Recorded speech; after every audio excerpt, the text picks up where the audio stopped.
My name's Amaya, I'm 16 years old, and as you can see on the screen, I'm probably jumping into a pool of water, talking to my sister, or I've got a waterfall next to me. So cool, right? I like to think of myself as an explorer, naturalist, but really I'm just a person who likes to draw, and I want to share all my tips that I've learned throughout the years with you. So welcome to today's video. Hopefully it's a good one, and see you in the next slide. Hello friends, hello subscribers and people of the internet. It's Amaya here. Today I'm going to be showing you how not how because I've never made it before, but how to make a rain gauge.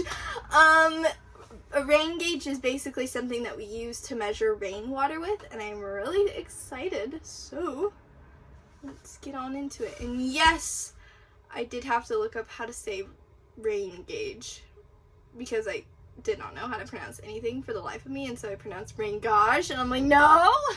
Alright, let's get in. I gotta go get one of my supplies because I forgot to get it. Leave it to me to forget what I need.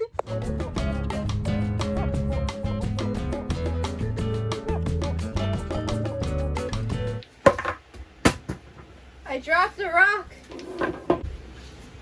Let's get started. Step 1, you're gonna cut your bottle, and you're gonna cut the top of your bottle so that it makes a funnel. And I'll explain to you. So you cut the bottle all the way around, and then, yeah, that's easy.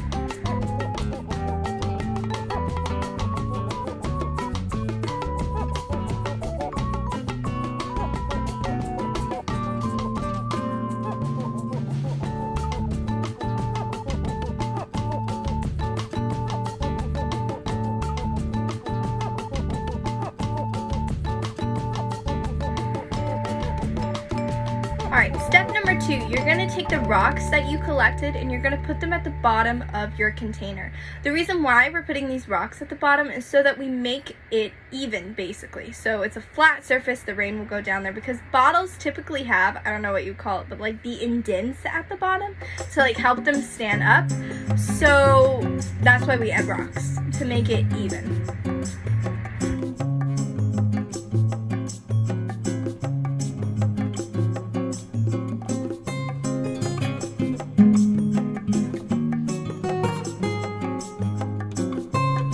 Step number 3 is you're going to add water to the rocks, and you're only going to fill it up to the top of the rocks, so no more than that.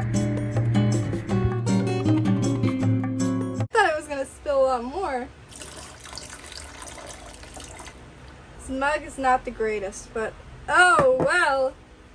Okay, we got it to work. I think, did we add too much?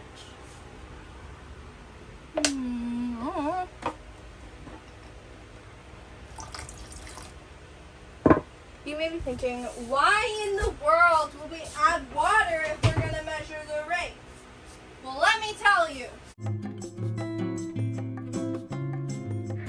Step number 4, we're going to take the funnel that we cut and we're going to place it inside of the bottle, and then we're going to basically just put tape around it so that we can tape it down so that the funnel will stay in place.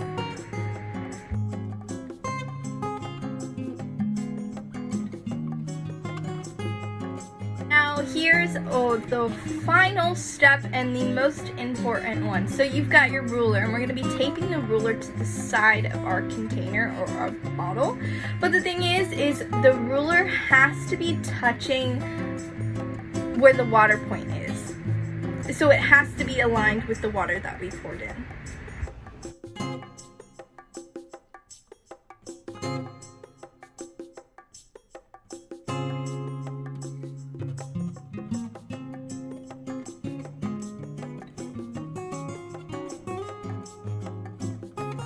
So after you tape that ruler on, you are good to go, and you have got your rain measuring machine. That's what I think I'm gonna start calling it now, my rain measuring machine. I would take it outside right now, but I live in California and summer is not over yet, so it probably won't be raining until October.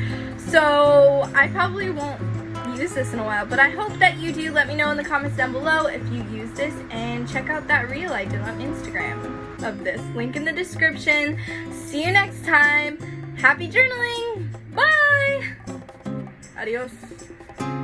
Goodbye. All right, bye.